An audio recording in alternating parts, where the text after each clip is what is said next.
Oh. 7K Dreamer, please. Hi guys, welcome back to my channel. We'll be checking out level 9 item rate finally. We'll start off with the Velika team straight away because I don't want to waste any time. This is a pretty long video. There's also going to be a main team and a cooldown team for players who do not have these kind of heroes and gear. Okay, so be sure to watch to the end. It's going to be very exciting. All these team comps are all very different. So for the magic team, the idea here is to use your Velika as the DPS, of course, with the front line mainly to support her all the way. You see that I have 3 magic heroes, and that is Rin, Yuri, as well as Regenerative. Regenerative is here to reduce the block rate of Stormwing over time. Yuri is here to buff the crit rate and crit damage, and also to cast the bottom skill, which is to debuff Stormwing and allow you to do more damage to Stormwing. Also, you realize that I did cast Yuri's top skill first in the first turn. Okay, that's the most important thing because it will reduce Stormwing's attack by 80%, and that's something that you really want to do. Otherwise your Velika is going to be in so much trouble, and you do have to heal up with either Regenerative or Rosie. Rosie is here to buff magic attack by 50% for Velika as well. So the whole team is very niche, is completely used to support Velika. And for Rin, she's also there to increase the crit and lethal damage for Velika if there are 4 or more magic heroes. In this case, the criteria is fulfilled. So I cast Yuri's Awaken skill, and this is the Awaken skill damage from Velika with the Yuri buff. That is about 24 million, which is actually incredibly strong, okay, given Stormwing's amount of defense and HP. So here is the healing skill. I realized that my Velika is about to die, so you do have to heal. You do have to take note of your Velika's HP and manage accordingly. Okay, you do have to do that.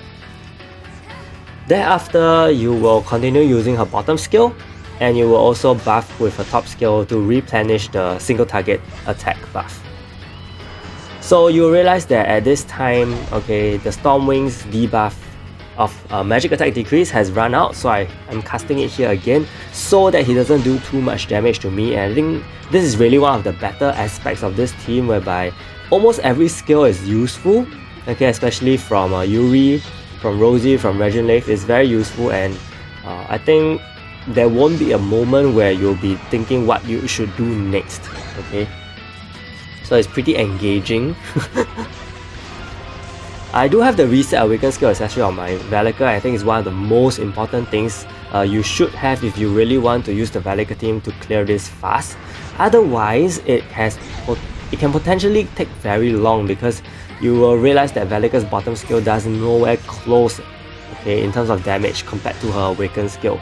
3 million on the bottom skill, you will need about 5 of them in order to do as much as Awaken skill. So that is the damage difference. And it's only because I do have the Awaken skill reset accessory so that I can actually, be able to complete this within 4 minutes actually, and 14 turns. Okay, otherwise it will definitely go much further. But is this a bad team to use? I don't think so. You just need to manage your skills and heal when necessary. Otherwise, I think it is also a usable team. And if you still, you want to use Velika for your item rates, then you can adopt this team. And except for Rosie, I think the other heroes are pretty easily obtainable. Even for Rosie, you don't really need a level 51 because of her passive, okay? Lethal rate, double lethal for Velika, okay, because we're not using Fenrir here. Double HP, magic attack increase. Okay, I do have the Myth Awaken form, but you don't need it, okay? She doesn't do basic attacks basically. And she also has a crit and lethal damage increase in lethal rate. That is a little important, okay? If you want to have more guaranteed crit and lethal hits, then having additional crit or lethal rate is good. I also have cooldown increase on her so that she can use her skills effectively. Awaken skill reset, Berserker Ring, and increase damage on universal enemies. For her traits, Electrify, Resist, increase damage on universal enemies, and lethal rate. For her limited traits, increase damage dealt to enemies who decrease damage taken, and also increase lethal damage on them, okay, on universal enemies. For Yuri, HP, Willful Ring, Defensive Jewel, standard thing. I've always been repeating this for many videos already. HP, Willful Ring, and Defensive Jewels. Electrify resist is extremely important here because you want to use Yuri skills constantly, okay? For Regenlave, double HP as well, cooldown increase, debuff immunity so that you can heal when needed. Willful Ring on her. I don't have defensive jewels here because I want to buff her healing capabilities, and Electrify resist as well. For Rin, HP, armor, Willful Ring and defensive jewels. Rin doesn't need any Electrify resist because you don't need her to use her skills, right? So you can actually just let her be electrified, it's fine. And finally we have Rosie, okay? Double HP armor, PvE defense and cooldown increase immunity, so that you can also heal with Rosie if needed. The reason why we have Rosie here is not just to buff magic attack increase for Velika, she also decreases crit rate and counter rate of universal enemies, and she also reduces the damage taken from 5 target attacks from enemies. So she is incredibly good in item rate, and she finally has her purpose. I think basically no one is using her for the most part, especially in PvP, so here she is with a newfound purpose. I'm also using her in this offensive team. The offensive team basically comprises of Mei, Colt and Fenrir. I think these three are the BFFs right now for offensive, for PvE using offensive teams. Chloe is here, she's the main debuffer for raid. So if you are using Rosie in this team, you don't have to worry too much about damage. Later I'll show you my equipment and you'll be pretty shocked to see my Mei's armor, okay? So the main thing about this is to really just spam Mei's attacks. You don't have to worry too much. Make sure you do cast Fenrir's top skill for additional damage, okay? Because Fenrir's top skill will block nullify and also increase crit and lethal damage, which I think is actually pretty important in terms of the run here. Like Mei's damage output is really boosted, and you also don't want a case whereby Stormwind will block your attack and reduce your damage a lot, because you're not using Regenlave here. So using Fenrir's top skill is pretty important. You see that I'm wasting quite a number of turns here because I really don't have other skills to use. So I was toggling frantically, I'm not sure which to use, and yeah, I think I just wasted about 3 to 4 turns worth of time, but yeah, it's okay. At least, you know, we get Fenrir's top skill again and we can continue casting Mei's skills. So the order of my casting for Mei's skills is to use the exploit vulnerability first. You can also opt to use the bottom skill first so that you can preserve her exploit vulnerability for her awakened skill. Okay? Because sometimes, you know, she will use basic attacks like you saw previously, and then the exploit vulnerability gets used up, and that's not very good. Okay, this run is pretty good. She does a lot of effect attacks, and when she does effect attacks, she deals a lot of damage, so I'm okay with that, you know. And you see that her weaker skill actually charges pretty fast, which is a good thing. For Mei herself, I think you realize that she takes far less damage than Velika, right? That could be because of Rosie. Rosie really helps to mitigate damage a lot, and Colt is here to increase physical attack by 40% with Dillo, the 40% there as well, so 80% increase in physical attack. And then Chloe is really just there for her top skill to debuff Stormwind timely, okay? So you have to monitor Mei's health as well. As I said, my Mei's armor is incredibly poor. Okay, this is to really benefit her instead. Is to allow the Berserker Ring to take effect much faster, and so she can kill Stormwind, deal larger damage in a shorter period of time. Okay.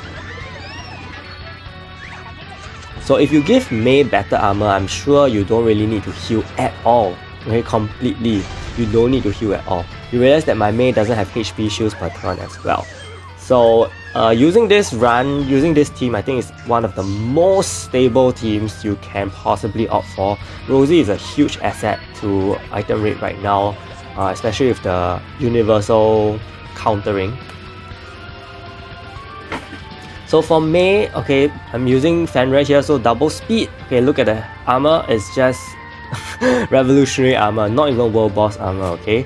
So it's really poor, and this is to really allow the Berserker Ring to take effect much easily. PvE crit lethal damage increase, lethal rate, same jewels as what I brought over from Velika. She does have also a physical attack increase, The traits are the same as Velika as well. Increase damage on enemies that reduce damage overall, and also increase lethal damage on universal enemies. For my cult, HP armor, willful ring, and defensive jewels. Same thing here. You don't have to give her electrify resist. Fenrir, HP armor, hide accessory. Okay, that's just extra stuff. And you can also give him, you should give him skill cooldown, okay, PV skill cooldown, so that you can use his top skill much faster. For Chloe, max HP, okay, defensive jewels and willful ring. Chloe is actually very important. You need electrify resist, you need cooldown, increase immunity, okay, on her, so that you can use her top skill debuff properly and timely. Otherwise, if you miss a certain time, then your run can potentially drag very long. Rosie here, same thing, HP armor, willful ring, and defensive jewels. Nothing changed. So next team I'm going to show you guys is the Cooldown Team, and I've tried this for so long and finally this team works, okay? And the team is basically going to comprise of Seek, who's going to reduce the cooldown for Chloe so that you can spam her cooldown increase much easily. I'm using Kale as well, you do realize. I'm not using Dilo, so this is a very actually free to play kind of team, okay? You should have all these heroes at your arsenal, so it's doable, okay? But the only thing you have to take note will be your armor probably, which we'll talk about later. So Chloe will use her first skill first, top skill first, to land a debuff. The reason why I let that happen is I'm pretty sure you can survive the first attack because you will have willful rings. No matter how weak you are, you will have willful rings, so you should be able to tank that first attack, okay? And the thing is, I want to let Mei take some damage, but unfortunately I realized that Mei does not take damage because she's immune to magic damage for her first 6 turns, so not very wise there. But you can use her cooldown skill, okay, either first or second is okay. Cooldown skill increase on Stormwing, and then from there on, there will be a very specific pattern you have to follow. Okay, so every time you use a skill, the next skill has to be the cooldown. You realize that it's timed very well. Okay, I'm going to explain from this point. So the cooldown goes, you realize it's only 45 seconds on the clock because of Kale, guild buff, cooldown, and then we have her jewel, her fighter soul, so everything all add up, and it's only 45 seconds. Then we will use a Mei skill. Okay, at this point you realize that Chloe's skill is ready, right? You have to use the cooldown skill again. So every alternate skill that you use will be the cooldown skill. And I'm pretty sure you should not be able, he will not be able to touch you, okay, unless he does one additional speed attack somewhere, and then that is completely unlucky, but you should be able to still take one hit, okay? So again, I use Mei's skill, do some damage. The next skill I use will have to be the cooldown increase on Stormwing. You realize that he will definitely counter Mei somehow, even though I reduce his counter rate. He will counter Mei, and then he will attack Seek. He will definitely attack Seek. He will always do a basic attack on Seek. Okay, even if he doesn't counter Mei, it's fine. He will hit Seek, and then Seek will proceed to counter, and this will help to cool down your Chloe skill. Okay, and when Chloe attacks, Chloe uses the cooldown skill, he will also counter Chloe, and then he will hit Seek. So usually he will use 2 basic attacks, 1 counter and 1 basic attack, and then your skill. So this is kind of the pattern that you should be having, okay? Any other extra speed attacks from any hero, even your Mei, even your Chloe, can potentially ruin the entire run. And that is why it is not the most recommended team to use. It is extremely long as well. But if you really do want to, clear this without using someone like Rosie, in fact, maybe you can use Rudy over Rosie as well, who knows? So that will make all the previous teams much more accessible. You can even use Rosie here over Rudy if you want to try this out as well. Okay, so he did 2 basic attacks. The second one, Seek will counter. Okay, the first one is usually him countering my heroes. Like here, he doesn't counter here, he will hit Seek. But my Chloe's skill is ready, so yeah. The idea is that the 100 seconds from Chloe is actually enough such that he will not use skills for 2 turns. Okay, if you gear her like this. So it will just be timely such that when you, after using a Mei skill, you can be sure that the Chloe skill is ready. And Mei still does decent damage even, you know, with lesser physical attack increase, because you don't have cult and you don't have Dilo. So yeah, there's a huge chunk of the damage gone, but she still deals pretty decent damage. Yep, so as I was saying, you can actually use Rosie here as well if you do want to try this team out. It's really time consuming. There's another hero which I have tried, and that's Reginlave, but I have no success, like 0% success rate. I did have one run whereby I came down all the way to him having 2 million HP left, and then I think my cooldown timing was a bit off. Okay, I think he did an extra speed attack somewhere, and then everything was just off point. and so towards the end I wasn't able to increase his cooldown, and as a result he killed off my almost entire team. Right, so yeah, that was really unfortunate, because otherwise Reginlave is also a very good candidate to be used here. She can heal incredibly well, and she also helps your Mei with consistent damage because she does reduce block rate over 10 turns. So at this point, okay, you have to take note. I think I previously done it before but I didn't mention, but you have to take note of the debuff on Stormwing. Don't let the debuff run out, and if it's going to run out, use Chloe's top skill again to cast it. But always remember, whatever skill you use that is not the cooldown skill, you have to go back to the cooldown skill immediately. Okay, so it's every alternate skill you will be doing the cooldown, and in this case you should be able to prolong his cooldown infinitely, unless, you know, he does an extra speed attack which will completely throw you off. So usually he will counter and then he will land an attack on Seek, and then in this case he does do an additional speed attack, but it's okay, it's on his turn. The worst thing is if he does a speed attack on your turn for some reason. Okay, sometimes, you know, RNG can make that happen. So if he does a speed attack on your turn, that's extremely bad, because he will have his skill ready for his turn. Yeah, so that's the thing you need to be cautious about. But if he does additional speed attacks on his turn, it's completely fine, because it will go back to your turn and you will use the cooldown skill. So as you can see, the timing and turn count is almost double of what we have from the previous one. But then again, you know, it's really just one try that you need to clear this. Then you can auto clear every day from then on.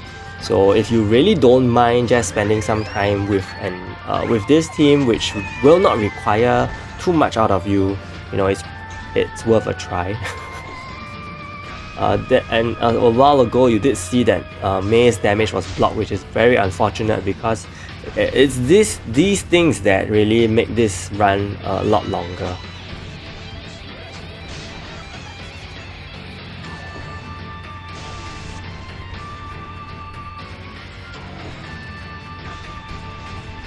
Yeah, so at this point you realize that my Seek has incredibly low HP, so that is why I have to use Rudy's shield. This will give skill nullification. He will heal. He did some immense healing right there. I saw 92,000 heal. Yeah, so it was crazy. But yeah, because of that, Seek is ready to go, and you can actually also take on one skill. So that is why I let this skill happen. I will take no damage, there will be no effects. Okay, thereafter I will proceed with the cooldown lock. You realize that with Seek around, Rudy's shield skill nullification can also be used a lot more frequently, which is a great thing, and maybe it should be something that I should have considered during this match, so that I can land more Mei skills. I don't know. Yeah, so that is an option as well. You can play around with the skill use. so that Rudy can also be useful instead of him being just a passive provider. So we are nearing the end, and the last part is really just about using Mei skill to the fullest. Okay, and hopefully that will work out well. Unfortunately, I don't think her bottom skill, yeah, almost there, see, almost there. And I really don't know how to push that further. The only thing that is possible is that Mei should have a lower HP, much lower HP, so that her Berserker Ring will be a lot useful, and if that happens, you know, then it'll be better. But in this case, because you're not actually running, you're actually using a cooldown strategy, so the Berserker Ring, you know, doesn't take too much, doesn't kick in easily because her HP is pretty high. Okay, so we're going to look at the equipment. For Mei, double lethal, okay, because we are not using Fenrir here, so you have to use lethal. Previously we were using speed, remember? You have to use lethal here in order to have consistent damage. The HP armor is the same, okay? In fact, since you don't even take much damage, I'm really thinking you may even want to take off the HP armor. But just of precautionary measures, you better put that in. Cooldown increase immunity, even though it's not really necessary because she won't be using skills, so you can actually potentially do much more damage if you do have like maybe you can put a skill cooldown, and that will allow you to use skills much more frequently or increase awakening gauge. Berserker Ring with increased damage on universal, and the traits are the same. For Seek, 95% counter, with masteries that will be 105% counter. That's something you want to aim for. Counter rate, PV defense, lifesteal. Okay, I did give him weapons and lifesteal and increased damage on universal so that he can take back some health, but it's really not that significant at all. So you don't have to worry too much about the weapons and lifesteal. You can try to give him more counter just on his jewels himself. For Eileen, Willful Ring, HP armor, and defensive jewels, Eileen is incredibly not equipped well, so it's okay. He won't be doing much to Eileen anyway, since he'll be basic attacking Seek only, and that's why I think Seek is more important to have some defense jewels. For Chloe here, HP, defensive jewels, and Willful Ring with hide if you want, so that she won't be countered, but I think it's fine because we are talking about level 50 Chloe here. And for Rudy, double HP as well. Skill cooldown so that you can actually use his shield nullification, skill nullification much faster and easier. You also have recovery skill so that he heals a lot more. And Willful Ring and Electrify Resist. So these are just the basic things for item rate. So that's all I have for this video. I hope the three teams were pretty interesting for you to watch and learn about. And if you have any questions, feel free to leave them in the comments. And also, if you have any suggestions on who to use, you can also mention them below. So big shout out to my channel members, DMD Phoenix and Reggie Bautista for the support. Stay tuned for more videos. Thank you so much and see you!